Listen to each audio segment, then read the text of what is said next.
Moonshine Life Groups. By J.B. Wagonmaker. Hey, I noticed some of you asking for a rum recipe. Below is a great detailed recipe I have found explaining the process of rum making. This is a basic white rum.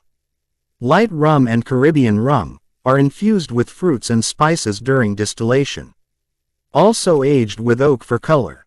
I usually look up spiced rum tasting notes. They give details on everything infused. I just go through these lists and make my own list of flavors I like that I'd want in my rum. For example, orange zest, coconut, vanilla bean, bay leaf, peppercorn, sort of like that, and I infused these with my thumper using a muslin bag for some ingredients and letting others infuse from the bottom off the thumper. You can use the recipe below to make a clear or white rum, but the very first run will be not the best, but you can infuse flavors in this or finish it with those oak cubes and some raisins, then filter it out when you get the color you want. This will create a very nice sweet fruity finish. Rum is like gin, it's very malleable. You can make it into whatever you want: coffee rum, coconut rum, hazelnut rum. Endless options. This is a 7 gallons mash, so you can adjust how you need. This recipe also describes how to dunder in your mash.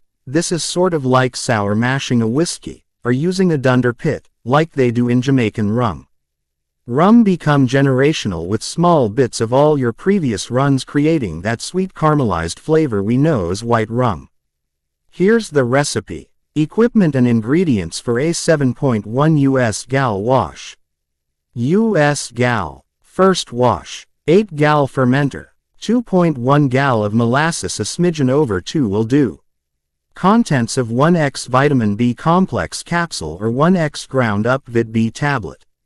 1 good pinch Epsom salts. A pinch is what you grab between 2 fingertips. Red Star or other baker's yeast. Boiling water 1.3 gal, boiling or very hot water. 1.5 gallons won't hurt. Method. Start by putting the 8L 2.1 gal of molasses into the fermenter. Tip the 5L 1.3 gal of boiling water in on top and stir to fully dissolve the molasses. Add cold water to around 25L 6.6 gal mark and add vitamin B and Epsom salts. I don't put the vit B in until this point because I've read that too much heat will destroy the vit B. Not sure if this is true or not. Top fermenter up with cold water to the 27 to 28L 7.3 gal mark. Throw in a good handful of Lowen's or other baker's yeast. Notes. In all subsequent washes, replace the hot water with 4L 1 gal of very hot dunder from the last run. Sticking to this quantity of dunder has meant that I have never had to fiddle with or worry about pH in over 50 generations. Depending on your water type and pH, it may vary for you. Don't ask for SGs or FGs of this wash, cause I don't work that way, nor do molasses washes in my opinion. If it has stopped fizzing, tastes dry and has a sour taste, it's done. If it's still sweet, it's not done. Using the quantities above should give you an initial wash temp of between 35 to 38, circa 95 to 100 F in an average climate. Baker's yeast can handle that temperature. The high pitch temp will have the wash off to a fast start. You should be seeing action within an hour. By the next morning it should be going hard. I always pitch new yeast with this recipe. Dumping the hot dunder onto the old yeast bed kills the yeast and turns it to nutrients for the new yeast.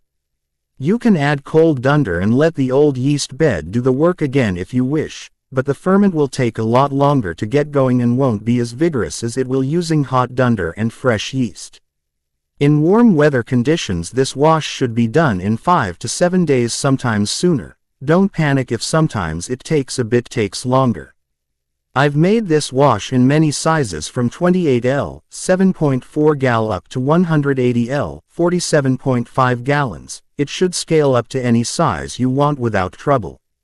I sometimes single run this wash through 4 plates. Other times I strip a wash or 2 and then mix them 1/3 strip to 2/3 wash. Both ways give good results. At the end of the run I always strip way down to cloudy tails. These low wines along with the heads and other tails cut from the run go into the boiler next run.